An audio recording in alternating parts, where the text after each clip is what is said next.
ladies and gentlemen. Is it on? Good evening.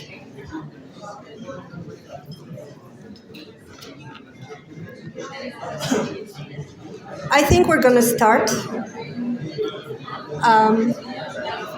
Yeah?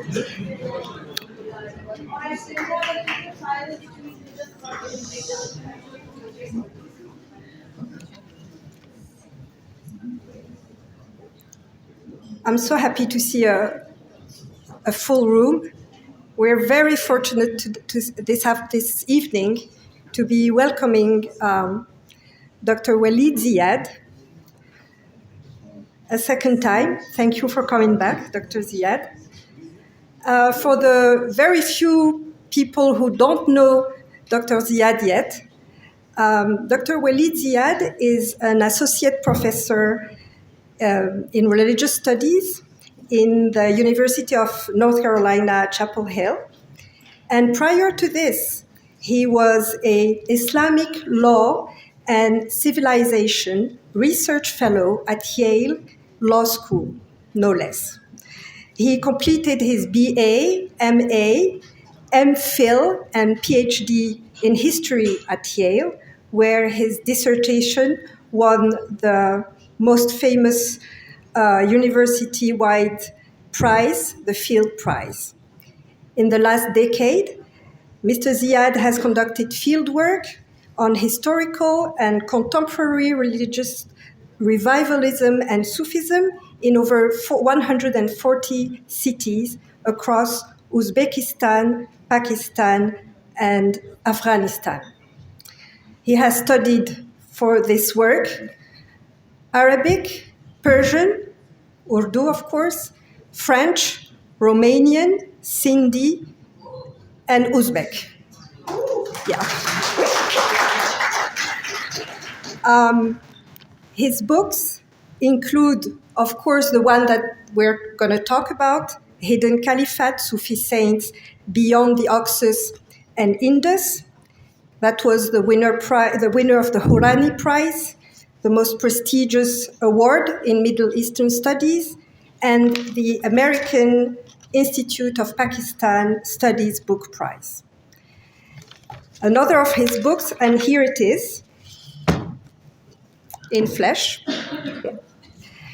Another one of his books is In the Treasure Room of the Sakha King, votive coinage from Gandahan shrines, in 2022.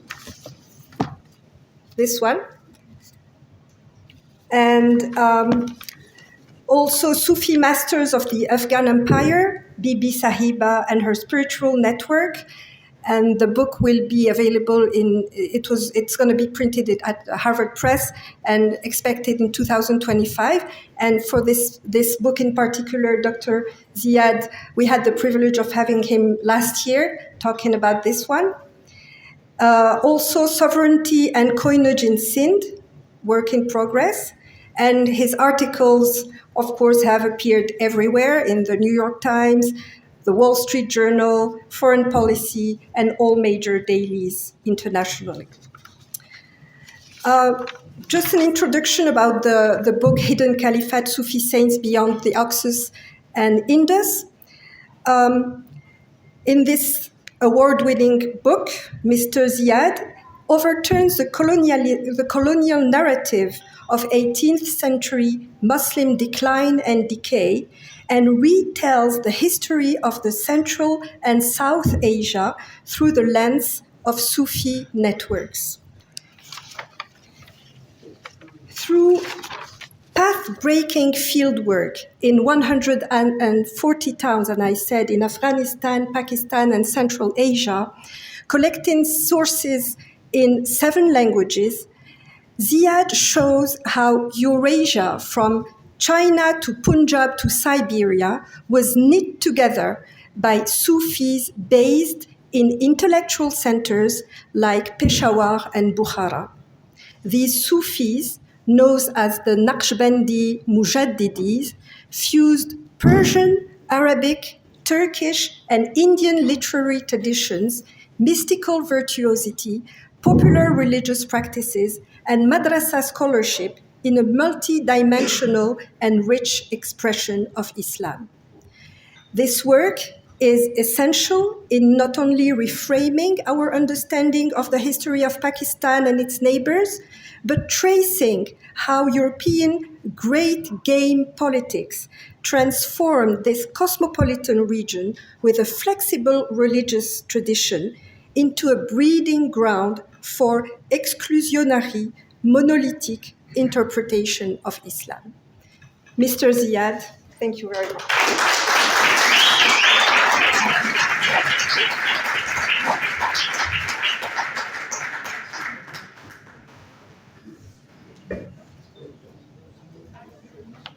Thank you so much. I am absolutely honored and humbled by this introduction. And thank you so much for the Asian Study Group for having me here for a second time.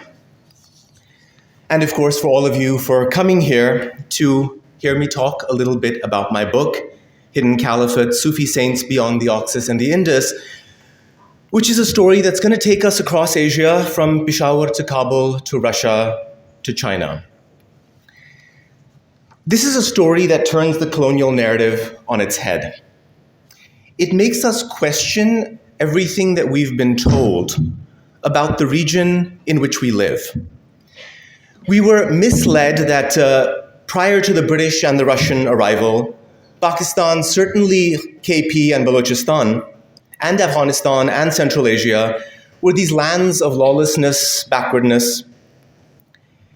It's sad how few of us know that Peshawar was the college town par excellence before the British conquest, and that the great scholars of Siberia, Tatarstan, and Xinjiang got their diplomas from Peshawar's luminaries. This counter-history that I'm going to tell today slowly unfolded through about a decade of fieldwork. It often required going village to village, looking for sources, rare primary accounts, manuscripts. And I'm going to be sharing a few pictures of my journey, so there's going to be a show and tell component to this today. And I have to say that well after the book is done, sources are still pouring in, and I continue to be surprised and to be humbled. I also have to say, before I begin, that I can't take credit for this. This is a collective enterprise. There are so many scholars, Sufis, ulama, friends in Pakistan, Afghanistan, Central Asia, Turkey, and onwards, who have worked with me, traveled with me, several of whom are here, and I'm going to point out my friend and Ustad, Kashifuddin Chauhan, who will factor a little bit in the story that I'm going to tell. Now, here's the roadmap. I'm going to begin with a historical overview. Then we'll move on to the subjects of my book, the Naqshbandi Mujaddidi Sufis. Then we'll talk about why this story matters. Why really should we care about this? And then we'll turn to our protagonist, the Sufi saint Hazrat Fazal Ahmad, or Hazrat Jio Sahib, in the two great cities, Peshawar and Bukhara, now in Uzbekistan.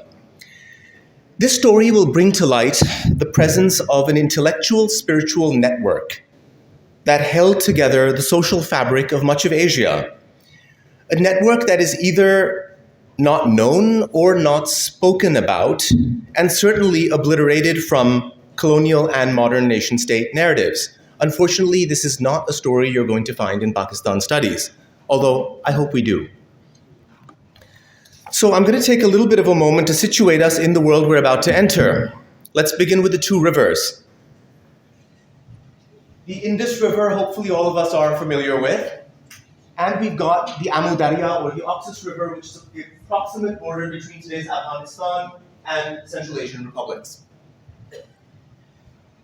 This story is set against the backdrop of some dramatic changes across Central Asia, Afghanistan, and Southern Asia in the 18th century. The three great empires, the Mughals, the Safavids in Iran, and then the Astrakhanids, the Uzbeks, throughout this region, they're slowly fracturing, they're breaking apart. And out of this chaos, a brilliant and ruthless and fascinating and very problematic soldier of fortune, Nadir Shah Afshar, carves out a vast empire, and this empire is literally from here all the way to the Caucasus, and then what does he do? He dies in 1747, and he leaves a vacuum. After this, bit by bit, a slew of new states start emerging in places like Shiraz in Iran. We've got the Khiva in Uzbekistan and Turkmenistan. We've got Bukhara, we've got Kokand, which is sort of spilling into Kyrgyzstan, Tajikistan. Within Pakistan, we've got Sindh, Kalat, Bhawanpur, Lasbela, and of course the great Sikh state of Ranjit Singh, which is set up around Lahore. But the most important of these states was built by Nadir Shah's Afghan commander Ahmad Shah Abdallah, a gentleman who was born in Multan. And this is the Durrani Empire, the Afghan Empire, which at its height in 1760 stretches from Delhi all the way to Khorasan in Iran. It's an empire that lasts only a few generations, but few today realize its real impact on revitalizing the Muslim world. This dynamic period also witnessed the growth of an intricate network of Sufi shrines, Sufi centers, and madrasas of the Naqshbandi Mujaddidi Sufi order. And I'll be shortening this to Mujaddidi for the sake of keeping it a bit easy. Just to understand where the audience is, can I get a show of hands? How many have heard of the Mujaddidi or the Naqshbandi order? Okay, virtually everyone. All right, I'm in good company. I can relax. Now, this order had originated several generations earlier with Sheikh Ahmad Sirhindi, who passed away in 1624. He's a Sufi who's known as the reviver, in Arabic, Mujaddid, of the second Islamic millennium. Hence, his followers are the Mujaddidis. Among Sirhindi's numerous intellectual contributions was reconciling the Sufi path and Sharia into one system, demonstrating that the outer and the inward dimensions of Islam, Sharia and Tasawwuf, could not exist without each other. And I should mention he's one of the least or poorly understood figures. He's an absolute intellectual and spiritual giant, and bit by bit by bit, we're seeing some works unraveling what he brought to us. Now, the Mujaddidi Sufis, the successors of Sirhindi, were the most widespread Muslim network before the 20th century. They appear everywhere, remarkably. You see them at the helm of social and intellectual movements, several very famous rebellions in the Caucasus, in Dagestan, Imam Shamil's rebellion, in Kurdistan, all the way from Istanbul to Indonesia. Now, as an aside, they had a very strong tradition of female leadership, and here I'm giving a shout out to my upcoming book. As of 1800, the two biggest religious networks in the Durrani Empire, both Mujaddidi, were female-led. It's a fascinating story. Now, the Mujaddidis had established a remarkable parallel form of popular leadership, which transcends and outlives the dynasties, the noble houses, the Khans, the Padishahan, who ruled over this region. They're still the most important network in places like Afghanistan, Indonesia, Turkey. Most of us don't know what's going on. My book, Hidden Caliphate, essentially argues that the Mujaddidis were synthesizers. They brought together spaces and places which we would assume to be unconnected, fusing Persian, Arabic, and vernacular literature, mystical virtuosity, popular religious practices, and the world of urban ulema and all of their scholarship into a unified yet flexible articulation of Islam. And hopefully over the course of this, you'll see what I mean by this. This particular flavor of orthodoxy ends up giving coherence to diverse Muslim communities across vast territories. Now, before we begin, for simplicity's sake, I'm going to use a few terms here, and I'm assuming most of us are familiar. The Pir or Sheikh refers to the Sufi guide, the Sufi teacher. The Khalifa is the appointed deputy of the Sufi master. So if, let's say, you've got a promising student, you will appoint them as the Khalifa, and then they will set up another school for you or community for you elsewhere. Now, the institutions that I'll talk about are the mosque, the madrasa, for teaching outer sciences, so rhetoric, logic, grammar, poetics, so on and so forth, from where students would move on to the higher sciences, to the Khanaqah or the Dargah. Think of a Ph.D. program. This is the Sufi center, and this is meant for the spiritual cleansing and the hidden sciences like dhikr or muraqabah, which are different forms of meditation. This is where things get very difficult. Now, why is this story important? Why am I telling this story? Because it totally changes our conception of how the Muslim world worked before colonialism in 5 key ways. First, it overturns a byproduct of the colonial imagination, and this is the decline narrative.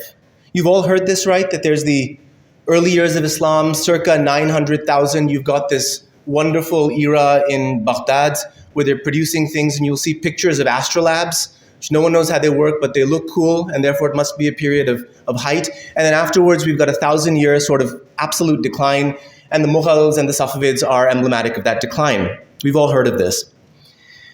I'm going to focus here on Central and South Asia, where, again, we assume, especially before colonialism in the 18th century, these are isolated backwaters. Now, let me be frank. The British great game travelers of the 19th century who came through Pakistan, Afghanistan, and Uzbekistan, and Tajikistan sold us stories, like many sell us today, of these regions as lands of ignorance, arbitrary violence, and barbarity. The Khan throws people off the Minar. Despite the fact that all of these guys who were traveling through were treated with the utmost hospitality, most people knew they were spies. And of course, in their stories, they're the heroes. They're the ones who enter into the heart of darkness. And we still admire them, and we still reprint their books here in Pakistan.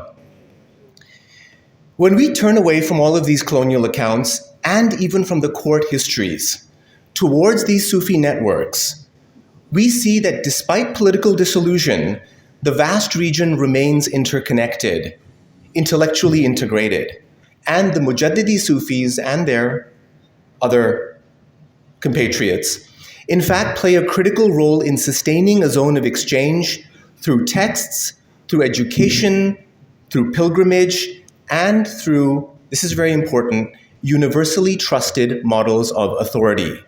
They are seen as the honest brokers who tie together the tribal areas, the pastoral nomads, the urban spaces, the rural spaces, and seemingly unconnected social movements across the continent. Again, we'll see this at work very soon. The second point, as a corollary to this book also breaks down the colonial geographic myth of Central Asia versus South Asia versus Inner Asia as separate cultural entities. I argue that they are one zone. What most of us don't realize is that South Asia is actually a colonial term. It basically means British India. Central Asia means Russian Turkestan. So the use of South Asia, in a sense, marginalizes everything west of the Indus. Afghanistan, forget it. It becomes the fringes of British authority, and places like FATA, the very name FATA is offensive, it condemns these regions to ungovernable frontier status. Now, as we're going to see today, the Pakistan-Afghan border is not a frontier. It is a Silk Road highway. Peshawar is not a frontier town. Neither is Kalat. Until colonialism and the modern nation-state borders make it otherwise. I really have to say that glamorizing the Northwest frontier as this Wild West region where people get angry very quickly has been disastrous to our own self-image, totally obscuring the tremendous intellectual, economic, and cultural centrality of this region. Then I should say to limit this region to South Asia means that we also miss out on all the northwestern and westward connectivity. We ignore the pivotal role of Bukhara, for example, in shaping the intellectual, spiritual life of all the regions in today's Pakistan and all the way to Bengal and Xinjiang. Now, third, this is a very different story of Pakistan and Afghanistan from what we're used to. Remarkably, the Durrani Afghan Empire, and notice, by the way, when you open up the history books, the Duranis are always the outsiders who invade, and yet the majority of Pakistan forms the Durrani core territories. What the hell is going on? This is a British colonial narrative that we have somehow internalized. The chief cities of Peshawar and Kabul were actually the pivot point of trans-Asiatic networks, where a host of knowledge systems, spiritual and scholastic networks, and nationalities and faiths blended.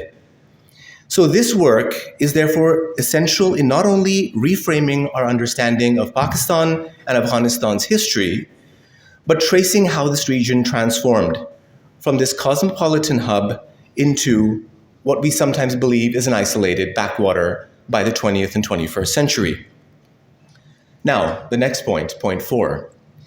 The book shatters the understanding of the orthodox ulama on one side in the madrasas with their books, doing their thing, talking about tahara and talking about the minutiae of practices, and on the other hand, the heterodox Sufis.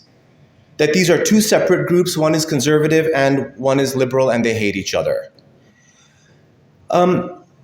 Now, we see this in the literature, right? We see this in the poetry, but what we don't understand is, I often say this, Hafiz is a Hafiz, right? And if you're reading their manifestation, their roop, I'll say, as the Sufi, you're going to get one voice. When you read their texts on fiqh, you're going to get another voice. But the voices are actually one single individual and one single society.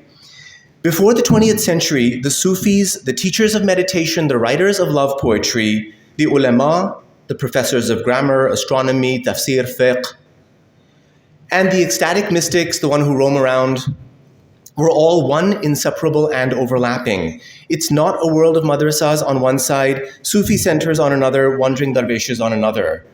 Every alim had to be a Sufi, and most of them spent quite a bit of their time wandering.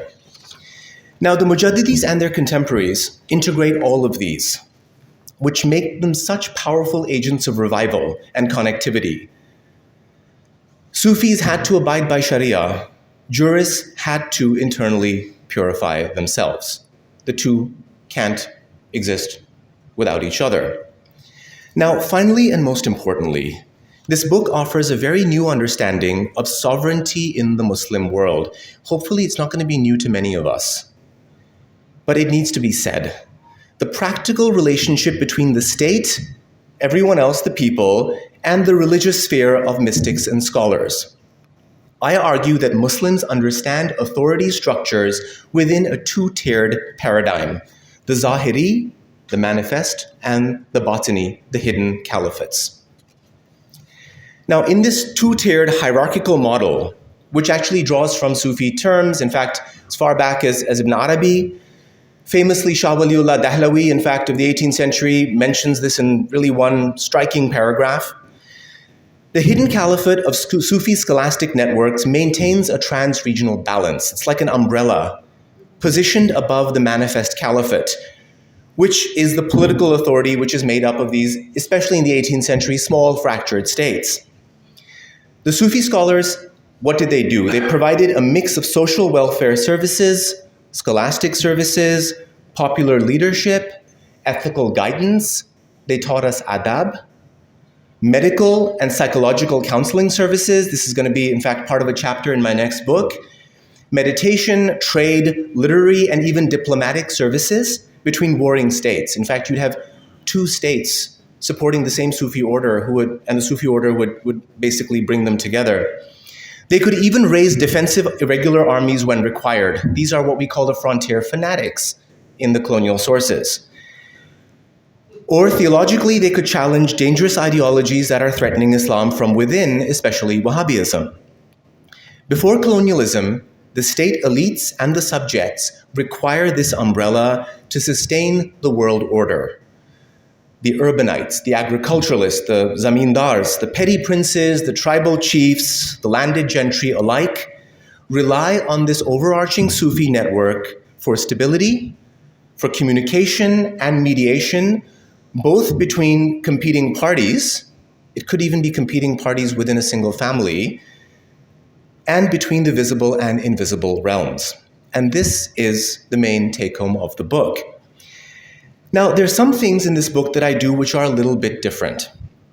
First, rather than focusing on one figure one place to understand these Sufis, I chose one Mujaddidi lineage, one silsila, one chain, and physically followed the careers of the members of this lineage across generations, across South and Central Asia and the steppes.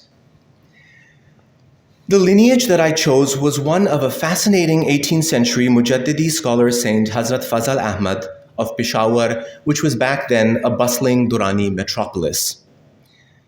The great historian, a mentor of mine, the late Dr. Iqbal Mujaddidi, at one stage, many, many years ago, mentioned this name to me and a book.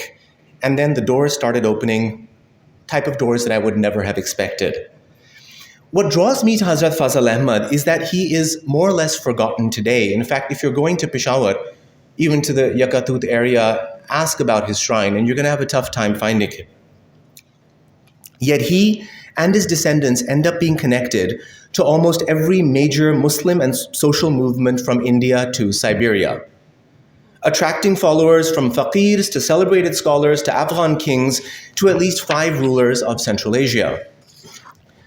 So this book ends up being structured like a transgenerational travelogue of Fazal Ahmad and his students, somewhat mirroring my own voyage. So we begin at Sirhind in India, moving on to Lahore, Peshawar, Kabul, Mazar-e-Sharif, Bukhara in Uzbekistan, into Kokand, which was this great empire rising in the 18th century in between China and Russia and the Bukharan state,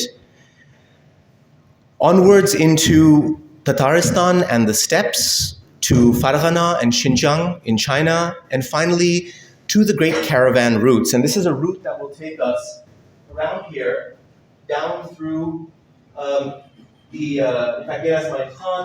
into Ghazni, upwards where it meets another caravan route through the Kazakh steppes. Now, half the fun, as you can probably tell, has been the journey itself, encountering an array of sources from the built environment, literally the buildings, the streets, the histories, the biographies, cosmological text, meditation handbooks, dozens of them, polemics in Persian, Arabic, Chagatai, Uyghur, Tatar, Urdu, Pashto.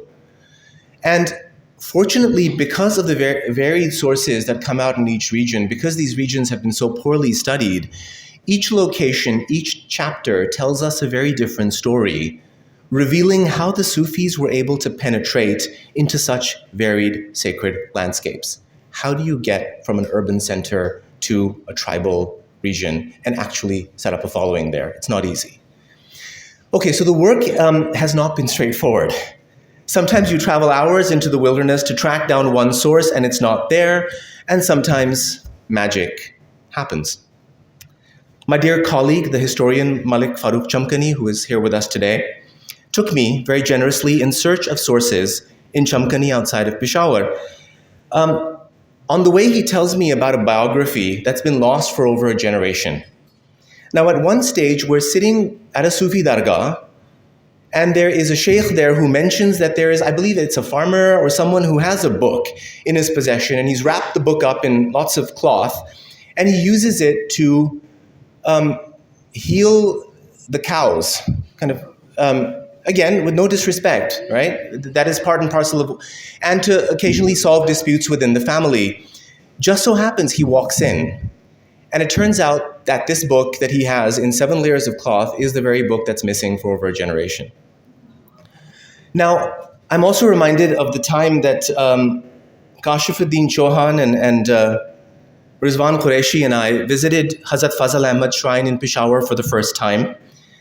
The Khadim opens up a storage room where we find the original marble tombstone, not to mention the tombstone of the so-called Prince of Balkh, which is located behind the shrine in an alleyway. And the Khadim there hands us these books, recently published from North Waziristan and Malakand by the descendants of Hazrat Fazal Ahmad with numbers on the back. And when we finally get there, then we get to Malakand, and Hazrat Fazal Ahmad's descendant, Javadullah Jan Farooqi, the Pir of North Waziristan, is waiting for us. And that night, they open up their entire manuscript collection. And Kashif Sahab, you will attest to this, we spent about 8 hours photographing all of the manuscripts and handed them back in the morning. In the cold. Now, this journey, by the way, has its own logic. Things don't often happen the way that we expect them to.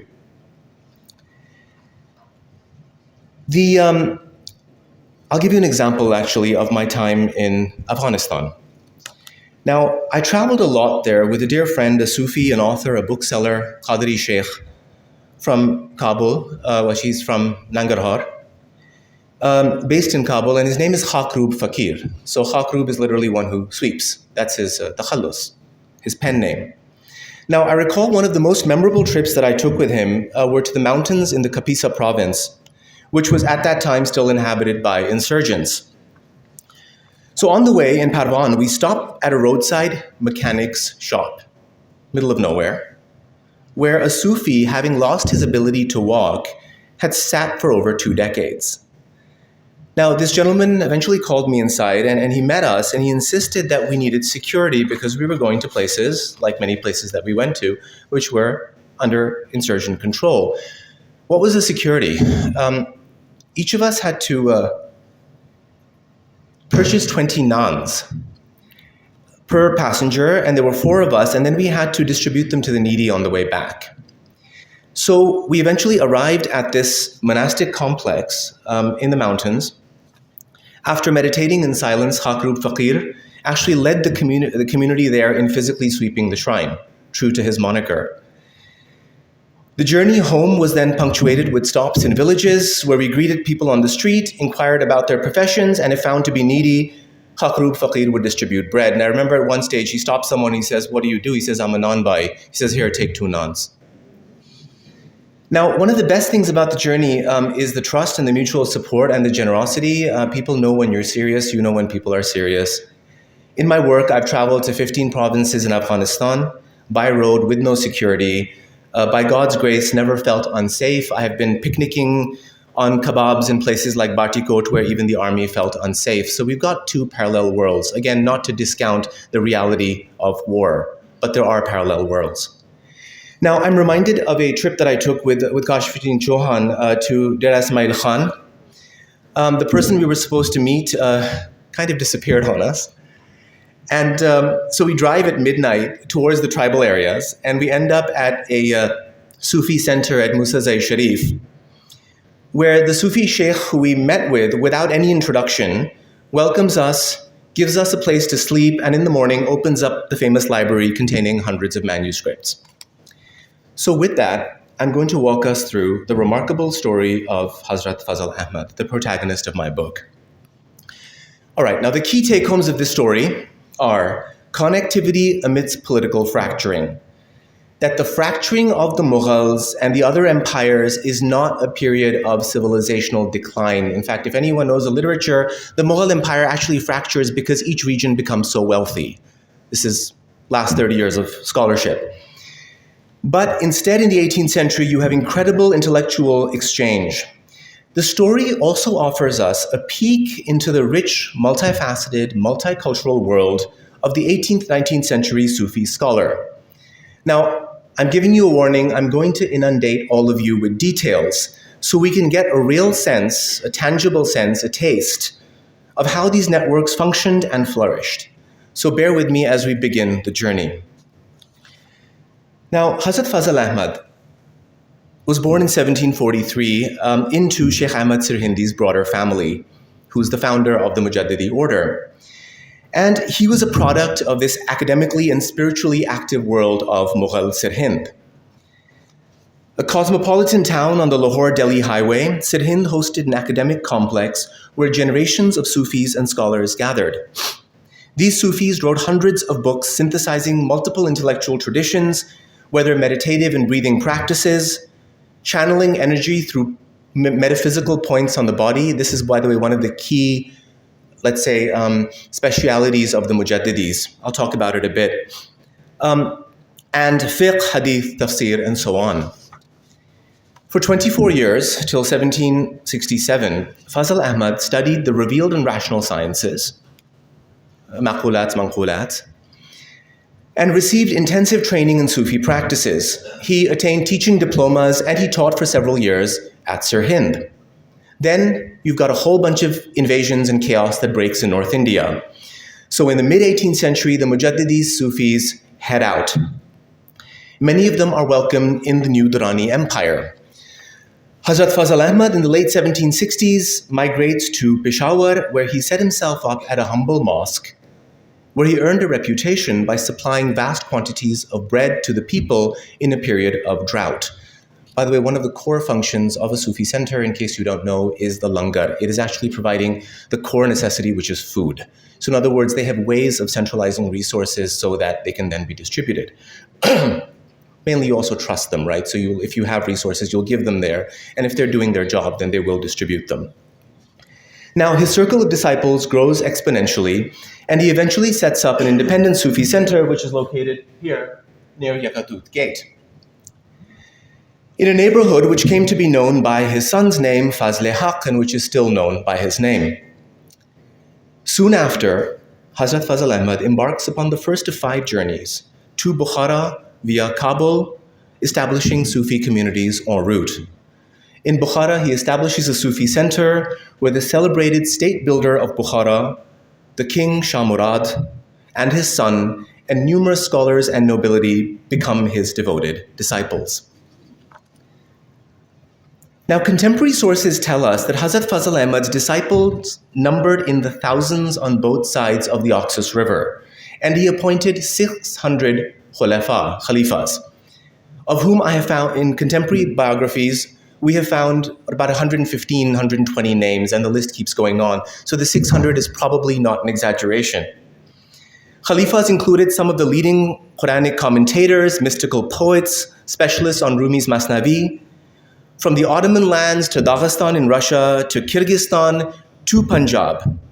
Now, it's rather exciting. I'll share something with you. Having done so much work on the Central Asian side, finally last summer, again, I'm going to point to Malik Farooq Chamkani and Kashifuddin Chauhan. We decided that we're going to visit several of the dargahs in Punjab. And this is going to give you a sense of the diversity here. One among them was the most respected Qazi or judge of Potohar. His family still has a vast manuscript library, and his descendant is now writing a 4-volume illustrated meta-history, which ends basically with 1 volume on his family. Another near Sargoda, the remarkable Jhule Shah, a powerful ecstatic mystic who controlled jinns. We literally showed up at this shrine last summer. This is, I was dragged there. I was quite happy with being dragged there. We had no references or contacts, and after about a half an hour, we're at the silent shrine. A gentleman comes in and he starts doing his ablutions at the mosque. It turns out that he's the descendant of this sheikh. Then we're invited to their homes. We meet the entire family, and then we're presented with a text that we had no idea existed, just about this Khalifa and his journeys from Central Asia to Punjab. And that's us at the end of this particular journey. Now, this map here is Hazrat Fazl Ahmad's travel route, and all the regions here are areas with Sufi centers, Khalifas, or a concentration of disciples. What you often have is that Khalifas will come to the key centers and then they're appointed to go back to their places of origin. But you have a lot from the Mughal and Durrani empires who then are appointed in Central Asia's chief cities, in fact, all the way to Tataristan. Now, in particular high demand are scholars of Sialkot and Wazirabad. Who's surprised by this? Okay. In case you didn't know, Sialkot is not just the place where soccer balls are manufactured.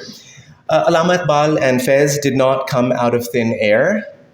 See, this is an assumption we have that all the figures in this region are somehow inspired, and Abdul Latif Bhittai just produces poetry out of nowhere after wandering. They are coming from institutions. They are coming from worlds that actually are building up to who they are. Sialkot, in case you didn't know, well, look up Abdul Hakim Sialkoti on Wikipedia. It'll help you. It's a Mughal scholarly center and the capital of two ancient empires. One of the Wazirabadi Khulafa, within several years of his arrival to Samarkand, becomes one of the most revered Samarkandi sheikhs, and his name is there Lal Beg Samarkandi. A lot of the stories follow this pattern. Mobility is exceptionally easy, and most everyone knows Farsi. So the principal Sufi centers are, you've got Peshawar, you've got Aqcha here near the border, and then you've got Bukhara. And each of these are then hubs for other sub-networks. So for example, his son at Bukhara appoints his khalifas into Tashkent, Tatarstan, and Siberia. Similarly, another Khalifa, Imam Raza Zakori of Dera Ismail Khan, appoints Khalifas across today's Pakistan-Afghanistan tribal border. Now, let me give you an example of how these networks were constructed. Let's consider Imam Raza Zakori. Anyone been to D.I. Khan here, just as a matter of... Okay, we've got a few, all right. Zakori, you're familiar with. Zakori Sharif played an interesting role in 1947. This gentleman belonged to a locally venerated, tribe-based saintly family tied to the Mia Khel Afghan tribe of Powindas. What does this mean? These are essentially Afghan tribes who migrate twice a year between Central Asia and the Indus. So they're sort of coming through this vast route, and what they do is they have these two grazing grounds where they do trade and then they do agriculture, and one of them is Ghazni and the other is Zakori. Dera Ismail Khan. This is a remarkably different environment from Delhi, from Bukhara, right, from Peshawar. So for one, while Fazl Ahmad's urban disciples were often accomplished scholars, Imam Raza grew up a goat herd and he was illiterate.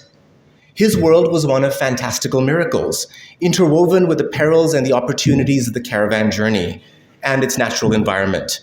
We've got stories of wild animals which would come to the dhikr, and a really wonderful story where he, of his spiritual awakening, where he risks his life to save wild puppies. So the story, in a nutshell, is that he's going on a caravan route, and this female dog comes to him and makes a particular sound. And then he tells the people there that I have to follow this dog. So everyone responds and says, it's dark, it's a dangerous area, you're going to die. So he says, all right, so be it. If I don't return in the morning, do my funerary prayers. So he goes off, and then he sees that the dog's puppies are hungry. He has no food, so he regurgitates his own food, although there was a scarcity of food, and the puppies eat. And then his teacher tells him that that's the moment that brings him to a mystical realization. This is, by the way, a very, very common theme within the Naqshbandi order. The great, let's say, eponymous founder of the order, Khwaja Bahauddin Naqshband, he serves the dogs of Bukhara for 1 year. This is a very well-known story. Now, when Imam Raza becomes Fazl Ahmad's Khalifa, there emerges what we can call a synergy. Imam Raza brings to the table the respect of his family among the nomadic tribes and all of their shrines along the caravan routes. Fazl Ahmad brings to the table what we may call institutional capacity, links to the trans-Asiatic Sufi and Madrasa networks and all of their knowledge. So within one generation, we find Imam Raza's sons composing sophisticated theological and legal tracts, two well-known ones on combating Wahhabism, which cite over 100 classical works which are now housed at their center in this nomadic caravan region.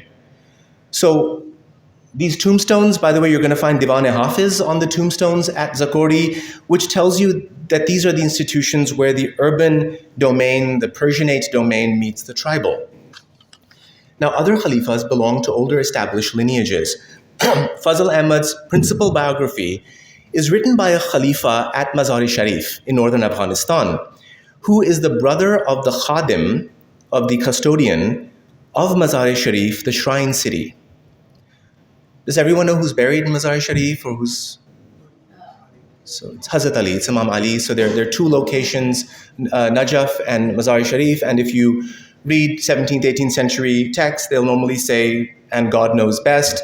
The closer the texts go to the east, they'll say probably Mazar-e Sharif. Now, this, by the way, is the most important shrine state and the sacred nucleus of Central Asia, and the biography is one of the finest biographies that I've ever seen. It is really, really beautifully written, and what we may call sort of historical and factual, according to, let's say, our modern understandings. Now, as a prelude to discussing Hazrat Fazl Ahmad's career in Peshawar and Bukhara, I'm going to provide a glimpse into a vast topic. His teachings that follow Sirhindi stress the interdependence of Sufism and Sharia. His disciples have given us a detailed first-hand account of his day, which reflects this ethos. Sorry for the text here, it's rather small, but what we see here is a highly disciplined life, both ascetic and practical. We have meditation, we've got courses on guided meditation, lectures on fiqh, we've got meditation in the Chilla Khana, the underground chamber, and a portion of the day where he's dealing with conflicts, international and within the community, and he sleeps about 4 hours in the course of the day, which is something most of these Sufis train themselves to do. You can sort of split your sleep over a period of time, and apparently you can get more time out of the day. Now, his most reproduced work is a just 10-page handbook. It's what we may call a teacher's manual, which summarizes key points of Sufi practice. What's remarkable here, and I have a whole chapter in my book on these handbooks. I actually found about 15 copies from Tashkent to, in fact, Kabul to Delhi. He explains practically what students should expect in the Mujaddidi Sufi path and the core practices of the curriculum. So, for example, how do you get initiated? How do you energize your lataif to attain spiritual states?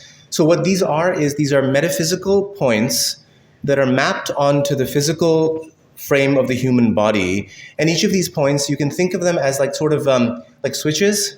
So we've got our 5 senses, but we've got a lot more senses. And what we have to do is basically do the exercises that allow us to start picking up on divine energies and lifting the curtains bit by bit. These are based basically in Quranic principles and the Sunnah. You're going to find lots of parallels in the tantric practices, which the worlds converged many, many times in history. We also find in these texts a comparative analysis of the benefits of channeling the breath and meditation within 3 Sufi orders. This text is fascinating because it gives us a sense of the degree to which spiritual practices had become an empirical science. The spiritual practices are so systematic that he points out that by the 3rd guided 40-day chilla, the 40-day meditation, a good student should reach the stage of fana al-qalb, annihilation of the heart, and if not, try this or try this. So in summary, his teachings reflect a philosophy in which energizing subtle centers of the body coexist with jurisprudence and scriptural study. By the way, most historic madrasas in Pakistan and Afghanistan are going to have texts on this science. It's considered a core part of orthodox practice before we become uncomfortable with ambiguity and things that we can't see and touch. Okay, now, Peshawar. Let's explore how its distinctive position in the Durrani Empire, so about 1750 to 1800, allowed it to host a spiritual scholastic infrastructure where ideas could develop and then travel onwards to China, Russia, and Central Asia.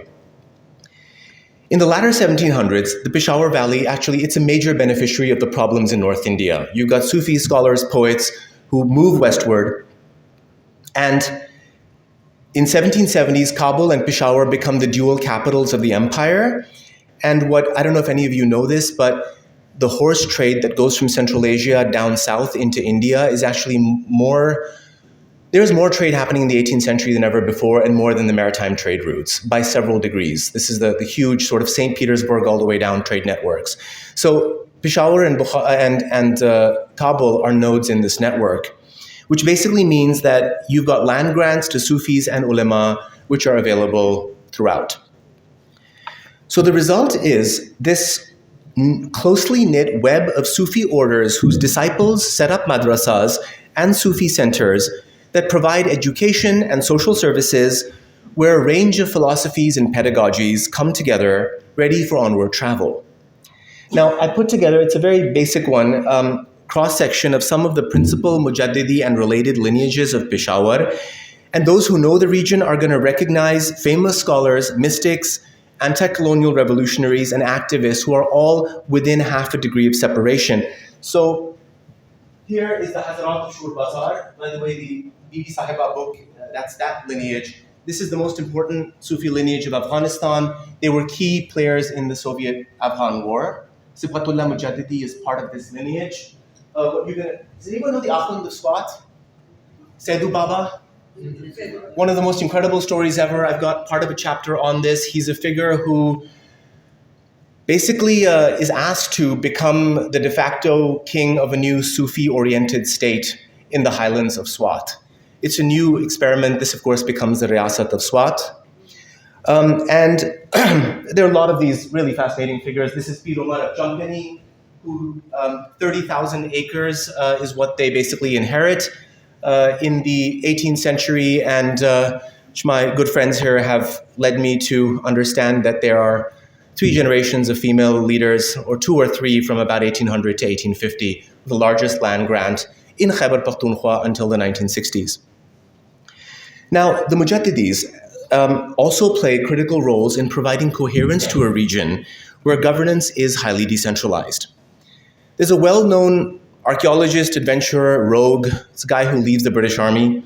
He's called Charles Mason. And he mentions in his notes that caravans that go through the Khyber Pass would be accompanied by Sufis who, respected by the tribal authorities, would negotiate safe passage and tolls. Hazrat Fazl Ahmad manages a vigorous trade network. Elites from Peshawar to Bukhara provide him with land grants and mills, which, along with trade, finance the centers. You've got a network of individuals, including a Hindu merchant from the Asian banking capital of Shikarpur. For those who don't know, Shikarpur in Sindh is basically Wall Street. The bills of exchange, you could actually, in fact, if you end up going to the Sethi House in Peshawar, look at the bills of exchange going to St. Petersburg. The Hindu merchants were responsible for the flow of capital. Now, indeed, so these type of figures are intermediaries. Now, indeed, when 2 of the most famous, or I should say infamous, European agents and explorers, William Moorcroft and Alexander Burns, require safe passage to Central Asia, they are actually referred to Fazl Ahmad's son, Fazl-e-Haq, on account of the fact that the rulers of 5 Central Asian kingdoms were his disciples. Now, the William Moorcroft episode is a really remarkable, complicated example of the mechanics of the Mujaddidi networks and its transactional economy. So here's the story in a nutshell. In the 1820s, you got this guy, Moorcroft, who, ostensibly in search of horses, needed to get to Bukhara, and he happened to be in Buddhist Ladakh. He's got a secretary, Mir Zatullah, who himself is probably a Mujaddidi, who suggests that he approach a certain Shah Niaz, who's based in Buddhist Ladakh, who's actually originally a Tashkendi. I should bring out a map here so we don't get confused. He's originally from Tashkent. Then he moves to Lahore, then he gets to Kashmir, sets up Sufi centers in Kashmir, and when Ranjit Singh takes over Kashmir, he becomes a kind of confidant of the Buddhist Prime Minister of Ladakh. This, by the way, is not unusual. Buddhist-Muslim relations. I should point out that Xinjiang in the 1600s, about 150 years, was led by a Naqshbandi Sufi lineage, who were the kings, and their military administrative elite were all the Buddhist Jungars, who were the last nomadic empire of that region. And by the way, all highly orthodox. We're not talking about a heterodox world here. All right, so now this particular figure, Shah Niaz, had lost his Kashmiri properties, and at Ladakh, he graciously offers to refer Moorcroft to Hazrat Fazl Ahmad's son in Peshawar, who he said would be able to give him a hand. So Ladakh, all the way to Peshawar. It's not an easy journey. Moorcroft, in turn, says, all right, you do this, and I will talk to Ranjit Singh. I've got good relations with him, and I'll get your lands returned to you, which actually he does.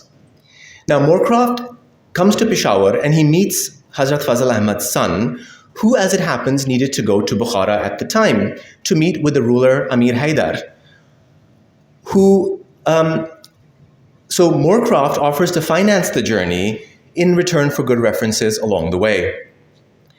So Hazrat Fazl Ahmad's son agrees. However, due to some miscommunication, probably more mischief than miscommunication, Moorcroft ends up being detained in this kingdom called Qunduz. It's about here, between Badakhshan and Balkh.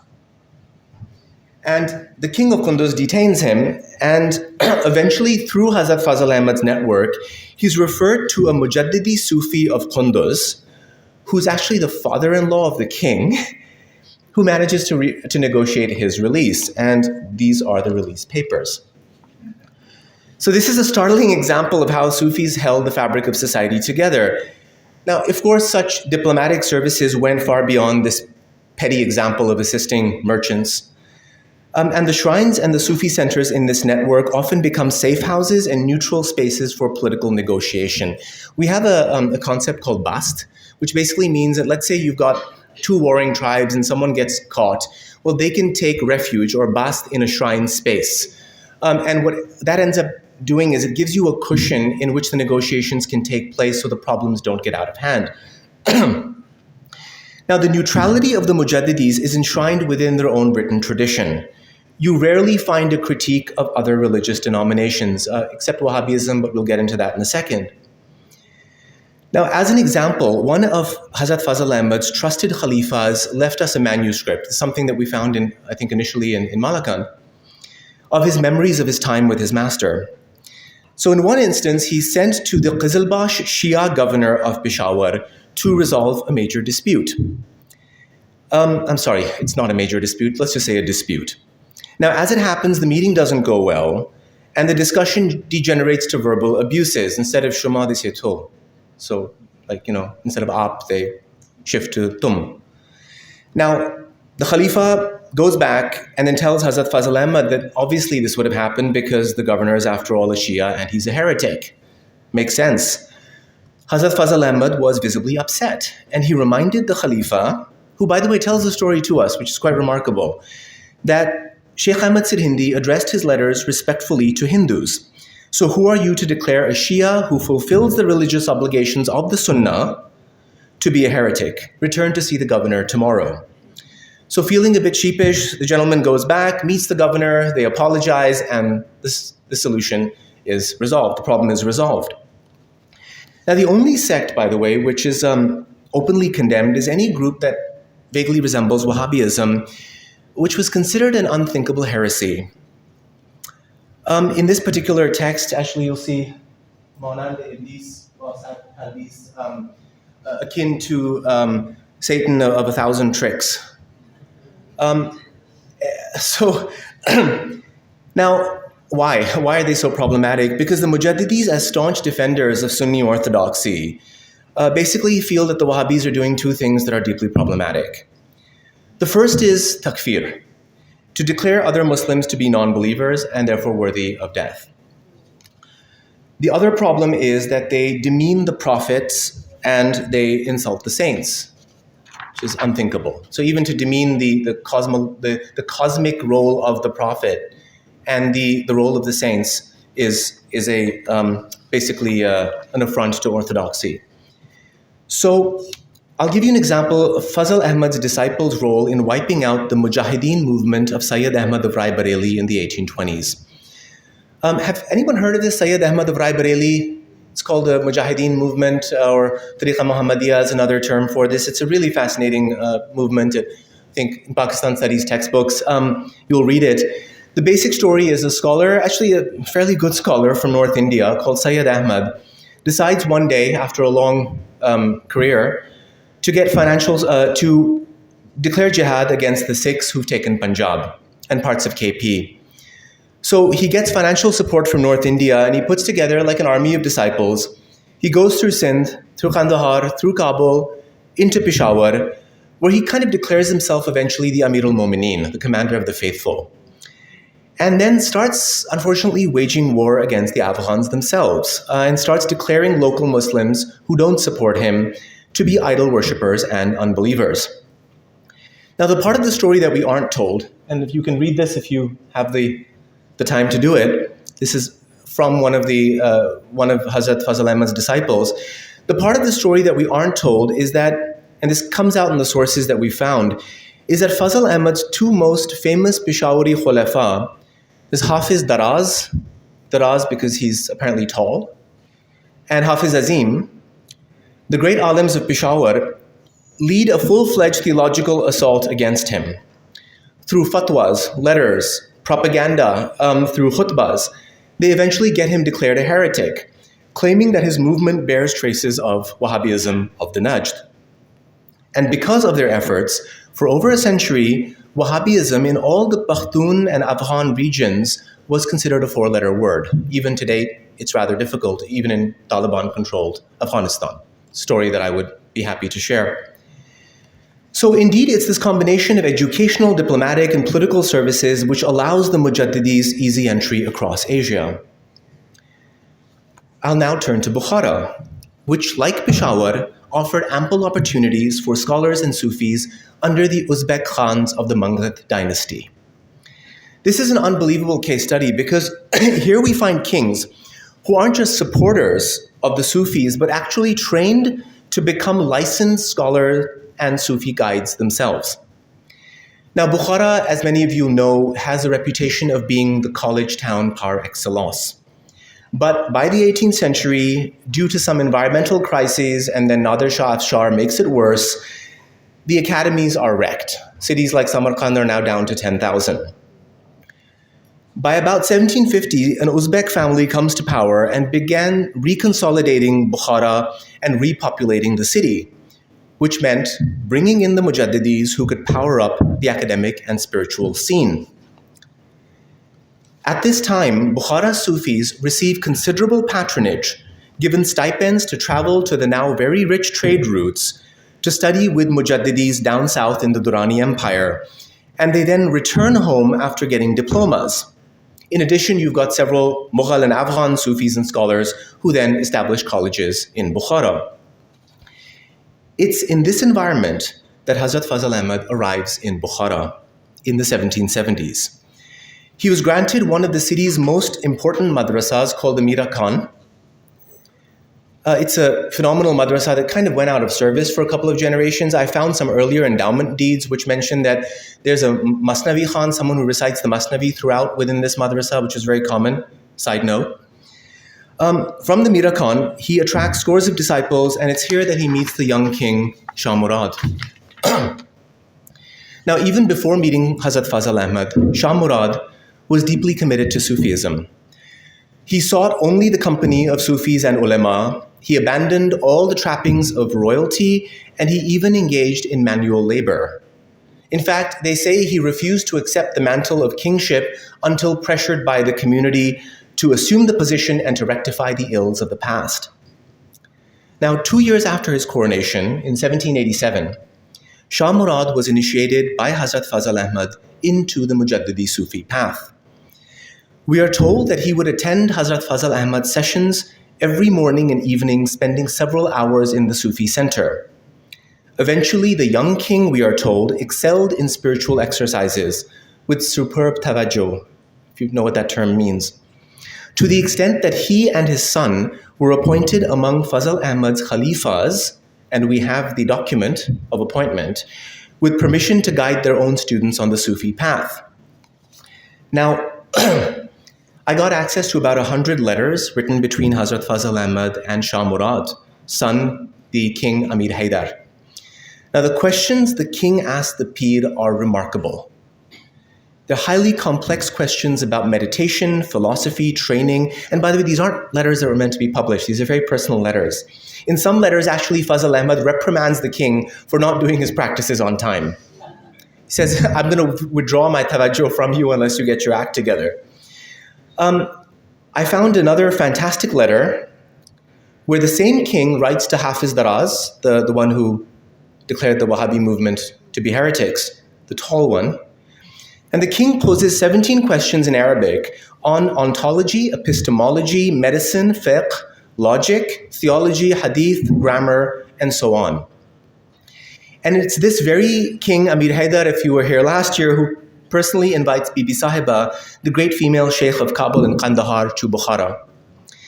So just to give you a sense of the adab of the age, and it's gonna blow our minds. Whether this happened or not is irrelevant. The question is, this is written down, which means it represents an ideal.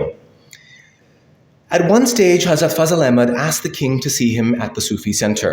And when the king arrives, he finds a long line of disciples who are waiting for muraqabah, one-on-one meditation sessions. So the king has been asked to get there, so he cuts the line, and one of the disciples literally grabs the king by the collar and says, "Get to the back of the line." What does the king do? He goes to the back of the line. And then eventually the Sufi sheikh comes out and he says, "Listen, I invited the king, let him come," and everyone kind of has a laugh. Now, it's under the influence of Hazrat Fazl Ahmad and his contemporaries that we find a new ethos of governance that emerges in Bukhara as Shah Murad the king actively brings the Mujaddidi ethic into his rule. At a personal level, he carries himself like a darvish. The king actually keeps 4 dirhams a day for his family expenses. He wears kind of tattered clothes with patches on them. He even composes a book on tafsir. He has these famous sessions where he carries out justice, which is actually right here. And at the same time, he reduces tax burdens and curbs corruption. And this time you have a very active Jewish and Hindu community in Bukhara as well. Perhaps most significant, he patronizes education to such a degree that by the end of his reign, Bukhara is retransformed into a major seat of learning, boasting 80 madrasas by the early 19th century and over 30,000 students apparently supported by the state. So a huge chunk of the state treasury is going into education. This, by the way, is important to note that back in the days, you're trying to set up a new state, the first thing you do is you get the Sufis and scholars. That gives you social capital. It's like having like sports stars and musicians. You pay them a lot of money because it gives you a certain amount of, oomph.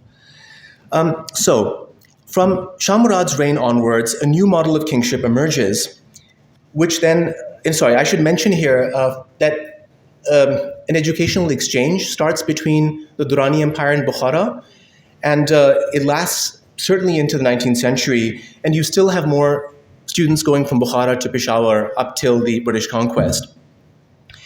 Now, from Shah Murad's reign onwards, a new model of kingship emerges, drawing together the old Mongol and Persian models of kingship within a Mujaddidi ethical consciousness.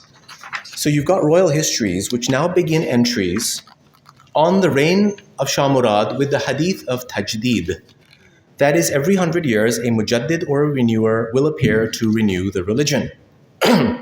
Shah Murad is referred to explicitly as the Mujaddid of the century.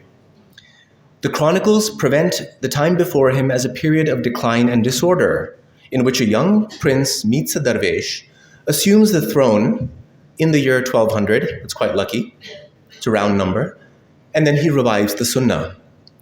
The ideal king is still the Perso-Turkic empire builder, he's still the administrator, and he's still the soldier. And in fact, he expands the borders of the kingdom. But to this is added the humble ascetic scholar, the accessible supporter of the masses, the patrons of the khanaqahs and the madrasas, and the Sufi miracle worker, the dust of whose grave had miraculous healing qualities. Now, with patronage from both sides of the Oxus and the Indus, Hazrat Fazl Ahmad's order rapidly spread across Asia. His last trip to Bukhara ended in 1814, and he passes away 2 years later in Peshawar in 1816. Now, his successors highlight the degree to which Sufi lineages, like Hazrat Fazl Ahmad's, tied together the regions on both sides of the Oxus and the Indus. A well-known Indian traveler and diplomat, Mohanlal Kashmiri, describes Hazrat Fazl Ahmad's son in Peshawar as the saint of all of Peshawar and Turkestan. Incidentally, by the way, his son also led tribal auxiliary forces against the invading Sikhs in a very famous battle at Nowshera. So they were doing all of this stuff. Fazl Ahmad's son and successor at Bukhara was a teacher of the great Tatar scholar Shahabuddin Marjani in Russia, who, for those who may be aware, is probably the most important Tatar scholar reformer of the early 19th century, who praises Hazrat Fazl Ahmad's son in his writings, saying that half of Bukhara came to his funeral. In fact, his son was the Pesh Imam of this mosque in Bukhara. Several great Siberian sheikhs were his khulafa, sheikhs who pondered over such questions as to whether the evening prayers could be skipped in the event of 3 hours of daylight. Now, this is a true story. Now, Hazrat Fazl Ahmad's son in Kokand, which I said is Farghana Valley, it's this vastly expanding kingdom in the 18th century, was almost like a patron saint of the Khanate. His disciple was a figure by the name of Muqimi, one of the greatest poets of the Uzbek language. Another family member was the famous ambassador to St. Petersburg who negotiated with Tsar Nicholas on behalf of Kokand. His writings are sitting in St. Petersburg, and I would love to get my hands on them, and I eventually, inshallah, will try. This is the Sufi center in Kokand. In fact, when I was going there, I met an elderly lady in the street. I said, is there such and such Sufi center somewhere here? She says, yeah, there's a descendant of Imam Rabbani here who came from Peshawar. I was like, yeah, that's the one. So it's still very well known. One of the largest madrasas in Xinjiang, in China until the 20th century, the Chong Madrasa, was part of Hazrat Fazl Ahmad's lineage via Osh in Kyrgyzstan. Now, surprisingly, the last of Hazrat Fazl Ahmad's great descendants in the latter 20th century was the last great saint of North Waziristan and was the pir of the tribal belt on both sides of the border through the brutal wars. He appointed 80 khulafa, several of whom I've met, and even ran a publishing house, in fact, 2 publishing houses, with books on Sunni doctrine, on metaphysics, on Sharia, philosophy, poetry, and meditation in 4 languages, out of North Waziristan and Malakand. Now, I should mention, I'm finishing up an endangered archives grant to digitize and catalog, this is actually with the family, all of his manuscripts and letters, some in fact to female disciples, which attest to the fact that Hazrat Fazl Ahmad's silsila is still very much alive in the ungovernable tribal belt in the 21st century. So just a couple of words on this project. This is basically before North Waziristan was accessible. I had requested to the descendants of Hazrat Fazl Ahmad to see if there was any material there, and over a period of a few years, things started coming out every week. And we ended up with a treasure trove on our hands. And then attached to that, we end up the largest khanaqah and the best library I've seen in Peshawar, a Sufi library of Hazrat Amir Shah Qadri. They got on board. The librarian, who is just absolutely incredible, kind of took over the day-to-days of the project. We trained about 15 to 20 people there to set up mobile rigs. And so we're compiling material and then digitizing and then producing metadata. The great thing is in this, and this is really what makes all of this type of research worthwhile. The librarian, within a month of us starting the project, starts a WhatsApp group, and he's got 160 local scholars and Sufis who are now signed on, who are sending PDFs of manuscripts and things that they have. So basically what we have in this treasure trove is a narrative of North Waziristan, the first one ever that is not a security-driven narrative. So this is about recovering narratives that should have been recovered a long time ago. Now, I'd like to finish off with this. In fact, this is just a few materials from the archival project to give you a sense of eating good food and digitizing. One case, we had a rubab player come and play for us as we digitized. It's fantastic. And also, we hope to be expanding it. This is, in fact, Johan Saab and I were at Bhor Sharif, which is one of the lineages that comes out of this. They have a manuscript collection themselves, and we hope to, inshallah, expand this, resources permitting. Now, I'll finish off with this lineage, this image of a shajra, the tree, the chart, of Hazrat Fazl Ahmad's lineage, and this is at his grave in today's Peshawar. The Shajra gives us a sense of how all the branches of the Mujaddidi lineage are still interconnected in Mujaddidi consciousness even today, covering Pakistan, India, and Afghanistan. So we have Hazrat Fazl Ahmad's lineage in the center. And let me go a little bit deeper here. This one over here is the Hazrat of Shur Bazar. We've got Hazrat Mirza Mazhar Jan-e Janan, his disciple and who took over the largest Sufi center of the Mujaddidis in Delhi, was also Sir Sayyid Ahmad Khan and his mother and father's sheikh. So we've got some really, really key figures here. In fact, Sir Sayyid Ahmad Khan writes about him quite a bit. Now, what's interesting here is that there's no Central Asia. It's absent, which represents the breakings of the historical chains that I've discussed, which is a direct result of partitions from the British-Russian Great Game, a process that I trace out in my book. Now, I hope that this brief presentation can give you a sense of the many ways in which the Sufi network functioned.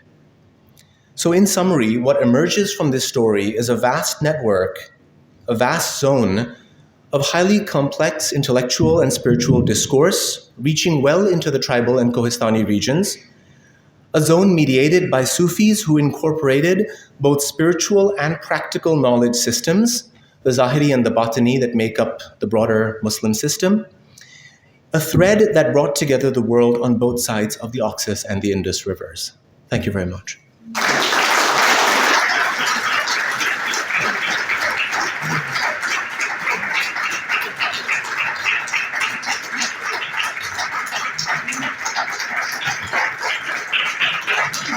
Thank you.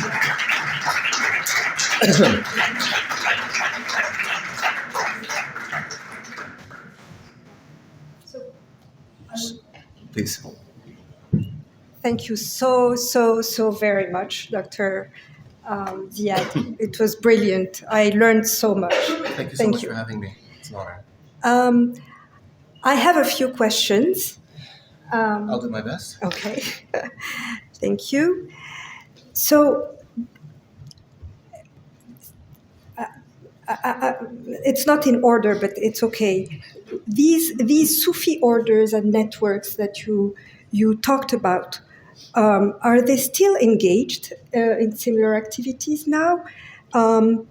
Where are they? And also, did you have any difficulties in conducting your work and your research in all these different places? And how did local communities interact or react to your research and your findings? All right. So, million-dollar question. What has happened to these Sufi networks? Thank you so much. So they're everywhere. Many of the Sufi networks are still intact, but they are, like all traditional knowledge systems, they are a shadow of their former selves. I should say, in fact, a broken shadow of their former selves. So what ends up happening is several things. We see great game politics, right? The actual fracturing of South and Central Asia. This happens in many ways. Everything from the making of the Amu Darya into a militarized border, and this is the beginning of the Soviet Union, to the making of the Durand Line. Particularly, my book focuses on the reign of Amir Abdur Rahman. Amir Abdur Rahman was the king of Afghanistan. We're told that we won both the first and the second Anglo-Afghan wars, but we actually didn't. Because in both cases, the British actually take control of foreign policy and the finances. And the second Anglo-Afghan war, they put in place a king who basically ensures that Afghanistan will be a buffer zone that breaks this zone apart. So you see a physical breakage. I can even add that the introduction of American tobacco to Central Asia, I'm sorry, not tobacco. Tobacco is a later story. The American cotton ends up actually breaking a lot of the trade routes from north to south. So you have let's say the economic infrastructure of the networks that ends up being broken. So that's happening on one end. Then you've got, of course, the very processes of modernity and fundamentalism, which are really mirror images of each other. A philosophy whereby the physical is all that matters. Is it going to contribute to industrial development and growth? The internal stuff is all stuff, hocus pocus and games and so on and so forth. And what this basically does is it systematically sidelines the madrasa and the khanaqah networks. And as I said, they're really the same institutions. And bit by bit, internally, if you want your child to succeed, you're not going to send them to a madrasa, right? You'll send them to another kind of school. So that's happening internally. And then, of course, because a lot of these Sufi orders become the agents of of resistance because they can mobilize across highland and tribal regions and urban regions. So then you have a systematic breaking of a lot of the networks. You'll see everything from land policies in Sindh, having land go into a system of primogeniture. So now the best and the most, let's say, worthy person does not get control of the waqf, the charitable endowment, but the eldest son, who may not be the right person, gets it. One generation, it's gone. In the Sindh case, I could even mention that all of the Sufi orders had to come to the commissioner's court and pay homage, and they were given numbers depending on the number of people they had on board. So now the system, rather than being based on, let's say, some modicum of excellence, not to say that there isn't corruption from the beginning of history till the end, but at least some modicum of excellence now becomes a game of power dynamics as to whether, Bir Jando is more powerful or Sewan is more powerful or so on and so forth. So what you have today is, arguably in the last 20 years, the Sufi orders have mushroomed. But the issue is, so the drive is there. We have a moment, let's say, of a generation and a half of being sort of pulled away from all of these sciences and then a kind of thirst to head back. The problem is that the people who are generally come to the forefront are generally the vultures and the wolves, right? So it's going to take a very, very long time to sort of reestablish a system which then has checks and balances on itself. But that said, you do see them everywhere, across the board, Afghanistan, Uzbekistan, Tajikistan, in Xinjiang, every corner of Pakistan, you're going to see the Sufi orders active. The really positive part from my vantage point is that the last 10 years has seen a flourishing of publishing houses. Every family has someone who really realizes why this is important. So in other words, we have an inbuilt network of people who are now recognizing that this knowledge system has to really be kept into place so that the libraries of the khanaqahs don't appear on the market for 2,000 rupees per manuscript. Yeah. My further question was, I thought it didn't end. No. This, okay. So in the case of Hazrat Fazl Ahmad's network, we see a very particular case where, because this is a really important agent holding this world together, that great game politics leave the only real functional, let's say, sliver of the familial network alive in the places no one can govern, which is North Waziristan. And which offers really, really interesting opportunities because in many ways it is a land of freedom that's not bound by certain mores and principles that basically deem these to be outdated systems. So we have these everywhere. And I should say that in the course of my research, I mentioned earlier on, working on this topic in Afghanistan, it was not an issue. Because virtually everyone, even today in Afghanistan, regardless of their political leanings, has an association with the Sufi silsila. And certainly their parents did as well. It's very much the same in Pakistan, except perhaps a sliver of society that kind of lost touch, and then certain people who are influenced by their ideologies. And even, I would argue, in Central Asia, where ostensibly you've got a secular governance after independence, well, Islam Karimov ended up actually revitalizing the Naqshbandi shrines into public spaces. So although the same structures were not there because of, let's say, Soviet rule, there is definitely an understanding that this is where culture comes from. This is where religion comes from. I remember one of my first trips outside of Tashkent, a friend says we need to go to a picnic, and it's, I think it's Zengiyata's shrine. So there are places where you'll find women who are offering prayers alongside men, or men saying Ameen, and like after a woman offers their prayers. So it's, in many, many ways, these things are still very much alive. And it is, doing the research is both easy and difficult. You find people to support you at every step of the way. The downside is that literally year by year, you're seeing the destruction of the physical environment. And here we're not talking ideologies, we're talking urban sprawl. And then I remember actually seeing the mosque of Hazrat Jio Sahib, which was supposed to have wept when he left for Bukhara. Well, the mosque, I remember the last time I was there, some unrelated person had access to the mosque and they were trying to collect money for demolishing it and then setting up something else. So we've got that's going on. And then, of course, the manuscripts are dispersing. We'll point out that I was looking for the letter, the correspondence between Moorcroft and Hazrat Fazal Ahmad's son, which is kept in the Punjab archives. After hours and hours and days and days and days of trying to access, found that the basta of Persian documents that it's kept within is virtually empty. And all of your Northwest Frontier Province and all of your Central Asian correspondence from 1800 to 1850, the entire bags are gone. So this is the other side of the coin.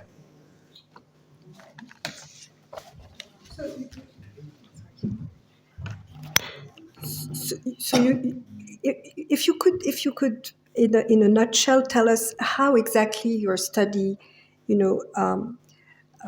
help us rethink the historical narrative of Pakistan.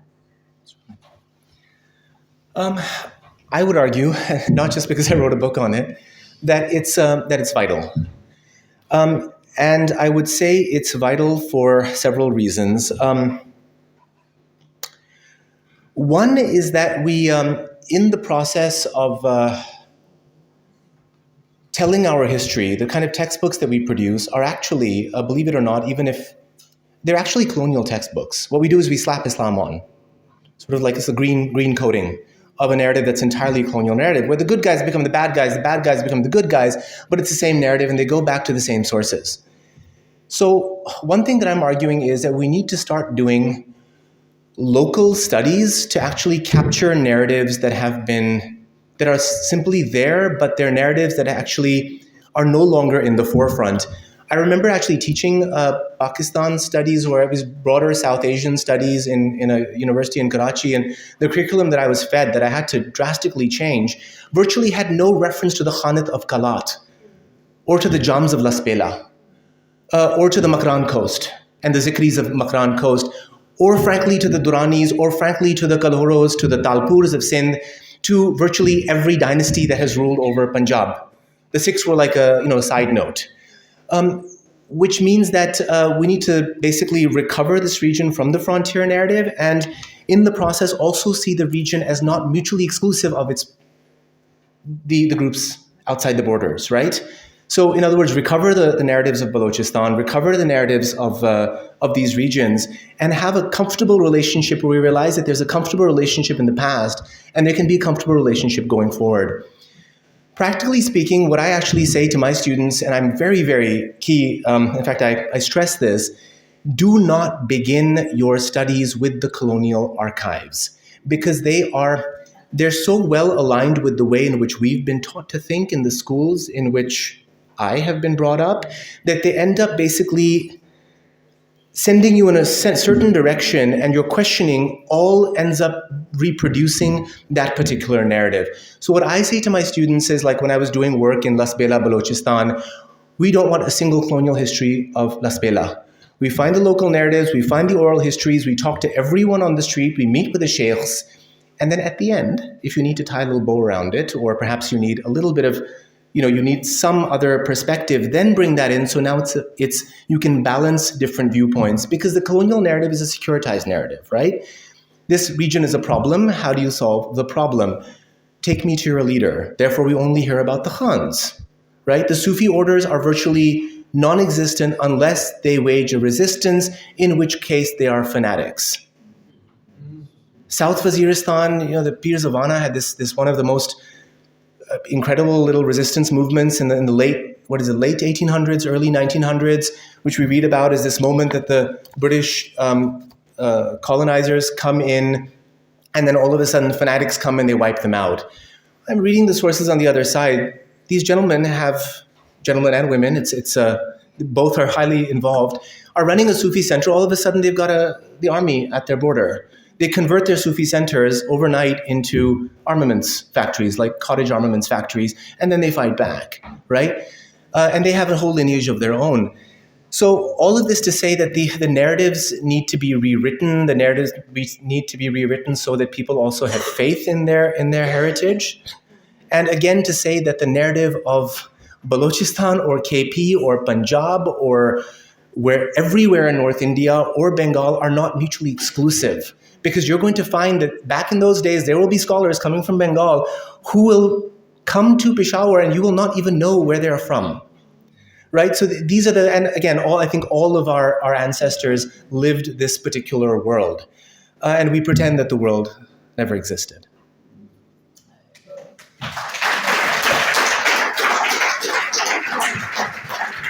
Thank you very much.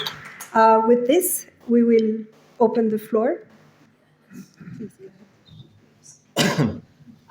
Great research. Thank you. A big applause for that.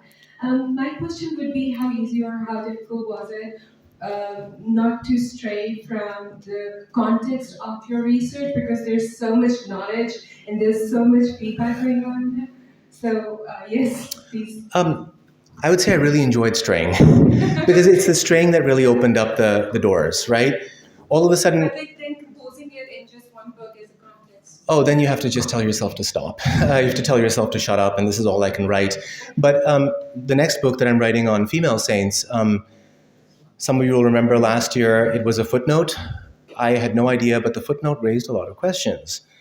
And then very reluctantly, I ended up finding more and more footnotes, and then the footnotes turned into paragraphs, turned into books, turned into all sorts of things, and now I realize I've got a book on my hand that there's so much stuff that I'm hesitant when someone gives me something new now. It's overwhelming. So what you have to do is you choose your narratives. I really wanted to go into the family of Mazar-e-Sharif, which is a phenomenal family. There's a library there that I accessed before I knew this whole story, but I had to cut the cord. So again, the way that this book ends up being structured is each chapter is like one location to another location. Bukhara to Siberia, for example, or let's say Kokand to Xinjiang, or Swat or Kabul to the Kohistan, Swat areas. And then I kind of trace out particular threads. And again, the advantage of actually straying to a certain degree is when you get news sources that tell you something else, then all of a sudden you get humbled and you realize, oh my God, there's another side of the story. Just recently I realized when I was doing work in Tharparkar for my next book that I'm not a pastoral nomad. And apparently I will never understand the role of the female saints or the male saints on the Nara part unless I understand the way in which the pastoral nomadic groups actually, in fact, Hindu and Muslim are moving across a certain belt, and then the role that these dargahs have as these kind of alternative communes that are a matter of life and death for communities which are suffering in very difficult environments. So again, the straying can actually be rather productive, but you have to, at certain stages, cut the cord. Right. We have time for 3 questions. Okay.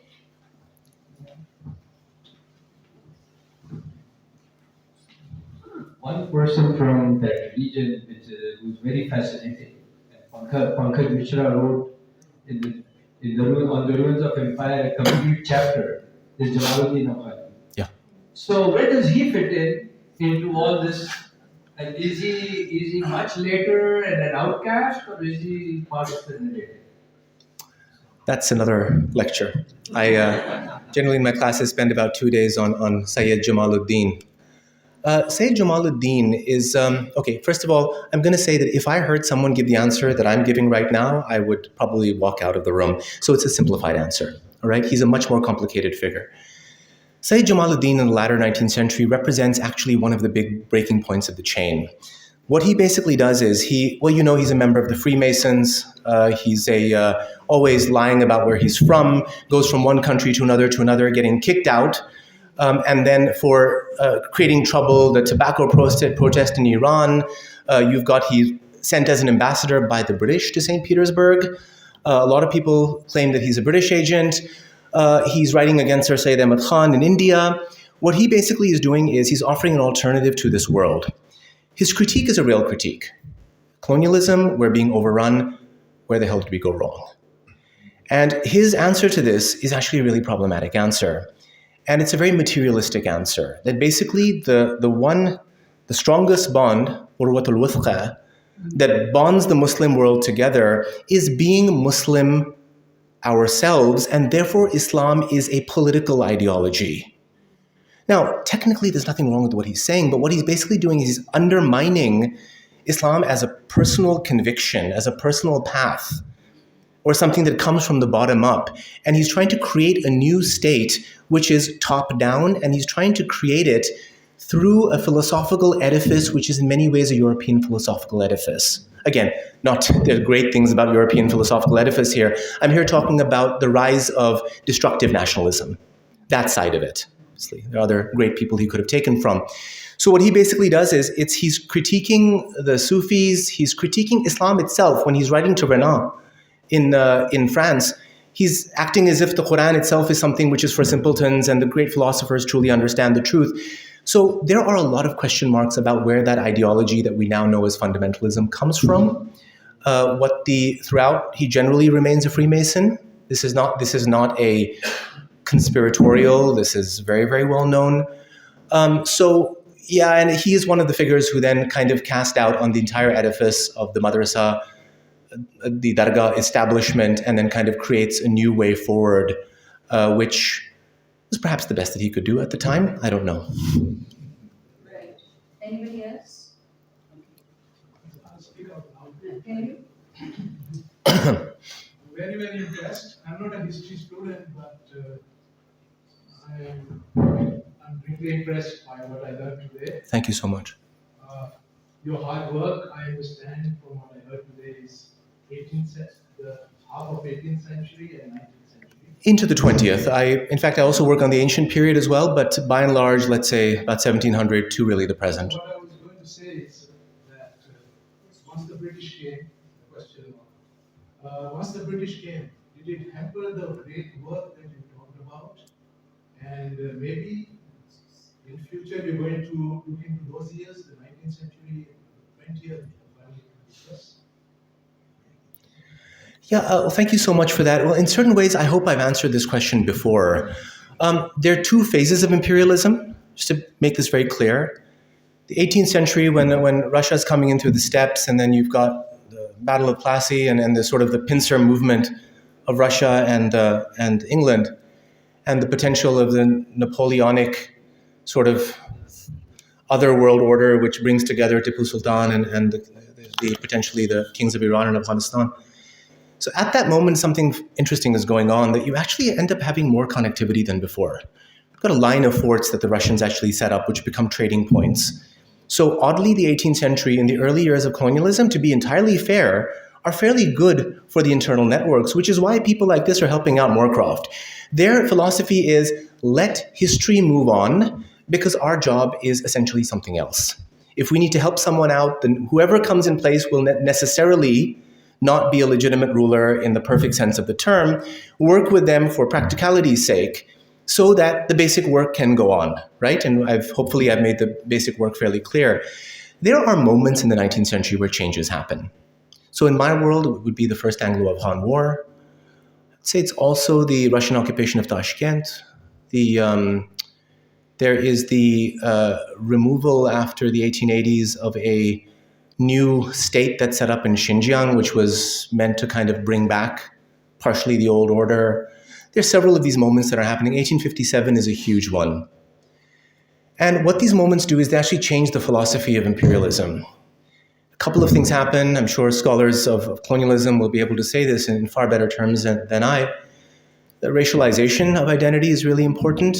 The racialization of religion. The Hindu way of thinking, the Buddhist way of thinking, the Muslim way of thinking, that sort of stuff, right? Which basically means that you are no longer accepting that there's a new world, that the old world order can continue now with a few new entrants in there. And with that, what also ends up happening is a much, much more systematic centralization push. Sufi orders and madrasas are not good for this because they do not exist in the state domain. They are a threat to the state domain. So basically now in this new hyper-centralized state, which becomes the modern nation state, that has a very difficult time with ambiguities, very difficult time with the shades of gray that our great-grandparents taught us. In that world, then, there's a systematic push to bring all of these down. And then you start seeing really, really violent measures across the board, and like symbolic measures to break the authority which a lot of these networks had. Then with it, at the same time, it's true that the madrasa khanaqah complexes could not compete in the domain of the Industrial Revolution. Now, were it that perhaps the introduction of these particular ideas were done under better circumstances rather than at the tail end or the front end of a cannon, perhaps it would have been a little easier to make those changes, and there were certain figures who were working on those changes. Shahabuddin Marjani, who I mentioned here, was one of them. In fact, the people who he then eventually trained, which became the Jadidi movement broadly in Central Asia, bringing the printing press, bringing new periodicals, so on and so forth into this particular world, and the critiques also of the old world, because the old world required critiques. So I hope this answers your question, that there is absolutely every role that colonialism plays in breaking this down, but we are still in that respect working in the colonial order, because the building blocks of the state are pretty much the same, right? We inherit the institutions of the colonial past.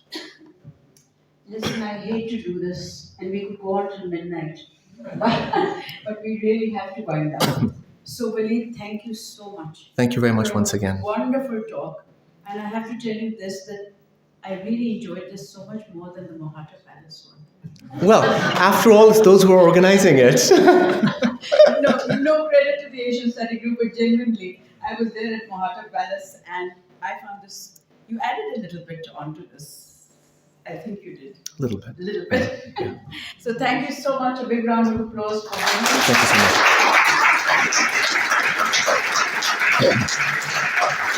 And we really look forward to hosting your next book. Sorry? We look forward to hosting your next book. Thank you so much. Okay, so a couple of things. Sang Emil was supposed to publish the local version of the Harvard book 13 months ago. I entered into I kind of put them together, and it's still not out. It was supposed to be out. So hopefully by next month. And hoping for an Urdu translation. I'm looking at someone in the room right now. And and with a lot of additions and edits to it. And then the next book, inshallah, if all goes well, should be done by the end of the year, but these things are more complicated. So we'll see, hopefully soon.